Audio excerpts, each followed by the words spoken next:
Hi, this is Alex from phpacademy.org with a video tutorial for the new Boston. In this tutorial we are going to be creating a simple countdown to redirect. So what I mean by a countdown to redirect is if you've ever visited a website that counts down a particular amount of seconds using JavaScript and doesn't actually refresh a page, you'll have seen it count down from obviously a particular number. When it reaches 1, it will either say present you with a downloadable file, or it might go ahead and redirect you to another page altogether. So in this tutorial we're going to look at how we can do that dynamically on a page, obviously without refreshing the page because we're going to be using jQuery. Now first of all, I have obviously gone ahead and included jQuery on this page, on my index.php page. And I've also included this counter.js external JavaScript file, and this is where we're going to be writing the function and also the calling of this particular function. And what the function is going to do is it's going to set an interval of 1 second, and every 1 second we are going to set a particular div on the page to the number that we've specified when we called the function. So the first thing I'm going to do is go ahead and create a div area on the page that's going to handle the number for the countdown. Now if you wanted to use this inline, you're probably better to go ahead and use span. I guess a span tag would be appropriate for this as well, so it doesn't really matter what you use. The important thing is the ID that you give it, and I'm just going to call this counter. So we're going to be popping a number in here, first of all, for example 10, whichever number the user specifies when they call the function. Then it's going to show 9, 8, 7 all the way down to 1, and then the whole page is going to redirect.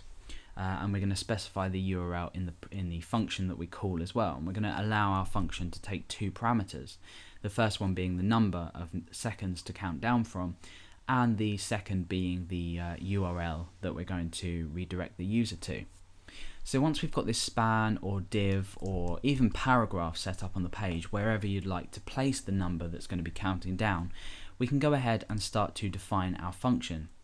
Now our function is going to be called counter, so we use the function keyword and counter, and we give that a block.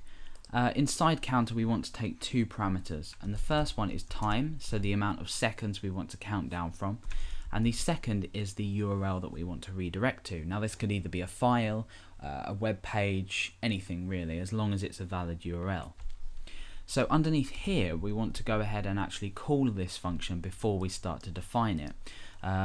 It's probably good practice to go ahead and call a function and then outline the function contents, so you can constantly come and test it in your browser. So we are going to activate this when the document is ready. So we use the document selector, and then we use the ready event handler. Inside of this we want to go ahead and create a function, and this will just be everything that happens in here when the document is ready and it's loaded. So we want to call this counter function, and we want to go ahead and define some parameters that we want to pass to our function up here, and then we know how we can handle it. So for example, I might want to count down from 10 seconds, and then I comma separate this for the next parameter, which is the URL. So I'm going to type in google.co.uk. So essentially what we're doing here is when the document is loaded, we are calling our counter function, which we've just defined up here. We are specifying a countdown from 10 seconds, and we are redirecting to google.co.uk when we've actually counted down and when the counter is at 1, or yeah, when it's at 1.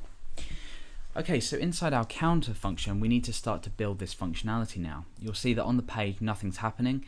We've called this counter function, but obviously we haven't written the code for it yet, so nothing's going to happen.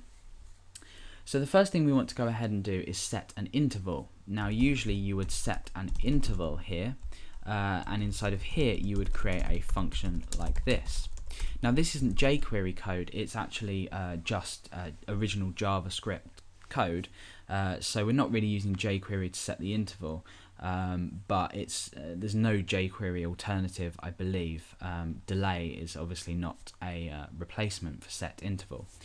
And then we define an amount of milliseconds, so 1000 being 1 second. Okay, so now what we want to do is not just use this set interval function or on its own. We want to go ahead and assign this to a variable. So once we have finished the amount of time, we want to redirect the user but clear the interval as well. So we just say var interval equals set interval. Now this interval variable here now holds this interval function, and what that means is we can go ahead and clear the interval by referencing the interval variable. It's extremely important if you're using set interval on a page that you're not redirecting a user. In this case it doesn't really matter because we're redirecting the user to a different website.